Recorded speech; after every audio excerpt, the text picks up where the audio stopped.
Hello everyone students, unit number second kinematics. और आज का जो टॉपिक है वो है स्केलर वेक्टर क्वांटिटी। ठीक है, तो बच्चों देखो, स्केलर क्वांटिटी यानी कि दो प्रकार की फिजिकल क्वांटिटी हमारे पास होती हैं। स्केलर क्वांटिटी वो होती हैं जिनके पास ओनली मैग्नीट्यूड होता है। ओनली क्या होता है? मैग्नीट्यूड होता है। उनको क्या बोलते हैं? हम स्केलर क्वांटिटी बोलते हैं, जिनके पास केवल और केवल क्या होता है? मैग्नीट्यूड होता है। यानी कि जैसे कि मास, ठीक है, मास है, मास की यूनिट क्या होती है? किलोग्राम। यानी कि कोई बोले कि मुझे 2 किलोग्राम शुगर चाहिए, तो इसका मतलब शुगर क्या है? मास है। ठीक है, तो यानी कि 2 किलोग्राम ये तो नहीं ना बोलते कभी भी 2 किलोग्राम ईस्ट चाहिए, 2 किलोग्राम वेस्ट शुगर चाहिए, 2 किलोग्राम साउथ शुगर चाहिए, नहीं। यानी कि मास के साथ कोई भी डायरेक्शन नहीं होती। तो यानी कि वो क्वांटिटियां जिनके पास केवल और केवल अपना क्या होता है? मैग्नीट्यूड होता है, उनको क्या बोलते हैं? हम स्केलर क्वांटिटी बोलते हैं। जैसे कि डिस्टेंस, ठीक है, कि डिस्टेंस भी क्या है? कि स्केलर क्वांटिटी है। कोई भी जो लेंथ होती है ना, वो क्या होती है? स्केलर होती है। अब लेंथ ऐसे भी हो सकती है, लेंथ ऐसे भी हो सकती है, लेंथ ऐसे भी हो सकती है, तो लेंथ क्या है? कि स्केलर क्वांटिटी है। ओके, उसके बाद अगर बात करी जाए कि टेम्परेचर, तो टेम्परेचर भी क्या है? एक स्केलर क्वांटिटी है। क्या है? कि स्केलर क्वांटिटी, यानी कि जिसके पास अपनी डायरेक्शन ना हो। जैसे कि स्पीड भी क्या है? स्केलर क्वांटिटी है। तो यानी कि जिनके पास अपनी डायरेक्शन नहीं होती वो सभी क्या कहलाएंगी? Scalar quantity कहलाएंगी। ठीक है, जैसे कि वर्क, ओके, और एनर्जी एक्सेट्रा, ये सभी की सभी क्या है? स्केलर क्वांटिटी हैं। उसके बाद अगर नेक्स्ट करें हम कि वेक्टर क्वांटिटी कौन सी होती है? Vector, okay, vector quantity. तो वेक्टर क्वांटिटी वो होती हैं जिनके पास मैग्नीट्यूड के साथ साथ, ठीक है, क्या हो? डायरेक्शन भी हो। ठीक है, यानी कि these are the quantity which possessed a definite magnitude as well as direction. जिनके पास मैग्नीट्यूड भी होता है और अपनी एक निश्चित डायरेक्शन भी होती है, उनको क्या बोलते हैं हम? Vector quantity. स्केलर क्वांटिटी को किनको बोलेंगे? These are the quantity which have only magnitude, जिनके पास केवल मैग्नीट्यूड होता है। स्केलर क्वांटिटी जिनके पास magnitude as well as direction भी है, वो वेक्टर क्वांटिटी है। फॉर एग्जांपल वेलोसिटी है, ठीक है,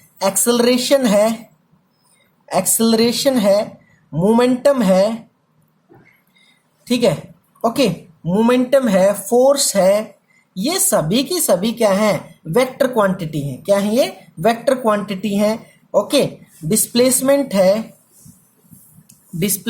है हमारा, डिस्प्लेसमेंट, ये सभी की सभी क्या है बच्चों?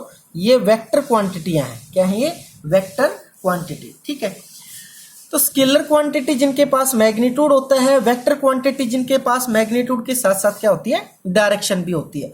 अब जब हम आगे बढ़ेंगे तो हम इन क्वांटिटियों के ऊपर ही क्वेश्चन करेंगे, इन चीजों के बारे में ही जानने की कोशिश करेंगे। जैसे कि कोई क्वेश्चन दे दिया जाए आपको और उसमें दे दिया जाए potential, work, speed, velocity which are the vector quantity, ठीक है, और पूछ लिया जाए कौन सी है इनमें से वेक्टर क्वांटिटी, तो वेक्टर क्वांटिटी यानी कि वेलोसिटी, तो यानी कि जिसके पास direction as well as magnitude है, वो क्या है? हमारी वेक्टर क्वांटिटी है।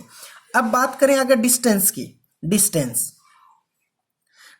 जो होता है ये क्या होता है बच्चों? Actual path travelled by a body during motion. ठीक है, कि मोशन के दौरान जो कोई भी बॉडी एक्चुअल पाथ को ट्रेवल करती है ना, उसको क्या बोलते हैं हम? उसको बोलेंगे डिस्टेंस। और एसआई यूनिट क्या होती है इसकी? एसआई यूनिट जो होती है वो होती है मीटर। क्या होती है? मीटर। स्मॉल एम से क्या करते हैं? इसको रिप्रेजेंट करते हैं। तो यानी कि डिस्टेंस क्या होता है? It is actual path travelled by a body travelled by object during motion known as distance. Distance एक स्केलर टर्म है, इसका मैग्नीट्यूड ही होता है ओनली। और एक्चुअल पाथ का मतलब है कि अगर हम ए पॉइंट से चले तो फिर दाएं बाएं ऊपर नीचे कहीं पे भी हम जाएं, जब तक हम फाइनल पॉइंट तक ना पहुंच जाएं, हमारा टोटल एक्चुअल पाथ तो यही है ना, उसको हम क्या बोलेंगे? डिस्टेंस बोलेंगे। क्या बोलेंगे? डिस्टेंस। यानी कि ऑल लेंथ, ठीक है, जितनी भी लेंथ कवर हुई है वो ऐसे भी हो सकती है कि ए पॉइंट से दोबारा हम बी पे जाएं, बी से फिर वापस इतना आ जाएं सी पे और फिर वापस कहां चले जाएं बी पे। तो यानी कि ए से बी टोटल डिस्टेंस हो जाएगा A B plus B C plus C B, इस प्रकार से। यानी कि ए से बी पे गए, बी से फिर सी पे आए, सी से फिर बी पे चले गए, ठीक है। तो यानी कि टोटल हमारा क्या हो जाएगा, इस प्रकार से हो जाएगा। तो actual path travelled by a body during motion known as distance. इसी प्रकार है डिस्प्लेसमेंट, ठीक है। Displacement is a vector quantity, ठीक है। इसके साथ साथ क्या होता है, इसके पास मैग्नीट्यूड भी होता है एज वेल एज डायरेक्शन भी। तो ये क्या होता है, it is the shortest path या फिर डिस्टेंस बिटवीन टू पॉइंट, ठीक है। दो पॉइंट के बीच का कम से कम रास्ता known as displacement. It is the shortest distance between 2 point, 2 position during motion known as displacement. मतलब क्या है, A और B पॉइंट है, A और B पॉइंट से कोई इस प्रकार से A से C पे गए और C से फिर B पे पहुंच गया, ठीक है। एक और तरीका है इससे कि ये पहले A से D पे चला जाए और D से कहां चला जाए, B पे। तो अगर यहां पूछा जाए कि भाई दो तरीके से कोई ऑब्जेक्ट ए से बी पे गया है वाया सी वाया डी, तो इनमें डिस्प्लेसमेंट क्या होगा। तो डिस्प्लेसमेंट ए सी बी भी नहीं होगा, ए डी बी भी नहीं होगा। It is the shortest path, it is the shortest distance between two point. यानी कि ए से बी का जो डायरेक्ट डिस्टेंस है, डायरेक्ट लेंथ है, ये क्या कहलाएगी, ये डिस्प्लेसमेंट कहलाएगी। क्या कहलाएगी, डिस्प्लेसमेंट, ठीक है। तो हमारा डिस्प्लेसमेंट होगा ए बी, ना कि ए सी प्लस में सी बी और ए डी डी प्लस में डी बी, ये ना होके ए बी क्या होगा, डिस्प्लेसमेंट होगा, ठीक है। तो ये होता है डिस्प्लेसमेंट, शॉर्टेस्ट पाथ डायरेक्ट। ये क्या है, ये डिस्टेंस है, ये क्या है, डिस्टेंस है। ये सभी डिस्टेंस होंगे इसको छोड़ के, ठीक है। तो डिस्टेंस तो है ये, लेकिन वो डिस्टेंस जो दो पॉइंट के बीच में शॉर्टेस्ट है नोन एज डिस्प्लेसमेंट।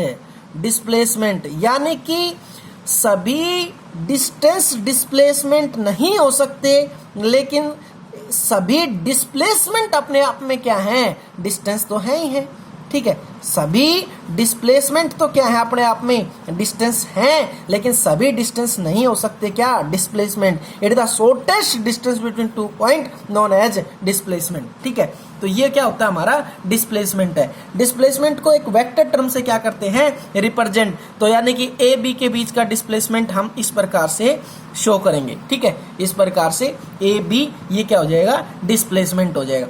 अगर कोई ए से बी पे जाता है और बी से ए पे जाता है, तो दोनों का डिस्प्लेसमेंट कभी भी इक्वल नहीं हो सकता। इक्वल मैग्नीट्यूड में है, लेकिन डिस्प्लेसमेंट में लिखोगे कि बी ए टू बी, यानी कि डिस्प्लेसमेंट ए से बी का, और बी टू ए यानी कि डिस्प्लेसमेंट बी से ए का, नॉट इक्वल टू दिस। अगर आपने इनको इक्वल लिखना है तो क्या लिखना पड़ेगा, एक नेगेटिव साइन। क्यों, क्योंकि displacement is a vector quantity. ये बताता है कि आप ए से बी पे गए हो या फिर बी से ए पे गए हो, ठीक है। नेगेटिव का मतलब इसका रिवर्स कर दो, इसका रिवर्स का मतलब क्या हो जाएगा, बी टू ए की बजाय ए टू बी। तो ये क्या है, ए टू बी, तभी क्या हो सकते हैं, इक्वल हो सकते हैं, ठीक है। तो इस प्रकार से हम क्या करेंगे, ये क्या हमारा डिस्प्लेसमेंट है। उसके बाद है characteristics of displacement. Characteristics of displacement क्या है, it is unit of length. इसकी जो यूनिट है वही है, यानी कि मीटर जो लेंथ की यूनिट होती है वही होती है। It can be positive, negative, zero. Displacement क्या हो सकता है, पॉजिटिव भी हो सकता है, नेगेटिव भी हो सकता है, और क्या हो सकता है, जीरो भी हो सकता है। लेकिन distance always positive quantity. Distance हमेशा क्या होता है, एक पॉजिटिव क्वांटिटी होती है, जबकि डिस्प्लेसमेंट नेगेटिव भी, पॉजिटिव भी और जीरो भी हो सकती है। Displacement is the shortest distance between two point. ये दो पॉइंट के बीच के सबसे कम दूरी होती है। Displacement between two point has a unique value. और ये जो वैल्यू होती है, ये क्या होती है, हमेशा एक यूनिक वैल्यू होती है। इसके अलावा और दूसरा कोई डिस्प्लेसमेंट नहीं है ए और बी पॉइंट के बीच में। Actual distance between any 2 point can be equal or greater than the magnitude of displacement, यानी कि जो डिस्टेंस है वो क्या हो सकता है, इक्वल भी हो सकता, डिस्प्लेसमेंट जो है वो डिस्टेंस के इक्वल भी हो सकता है, और ये इससे हमेशा क्या हो जाएगा, बड़ा भी हो सकता है, लेकिन कभी भी डिस्टेंस डिस्प्लेसमेंट से क्या नहीं हो सकता, छोटा नहीं हो सकता।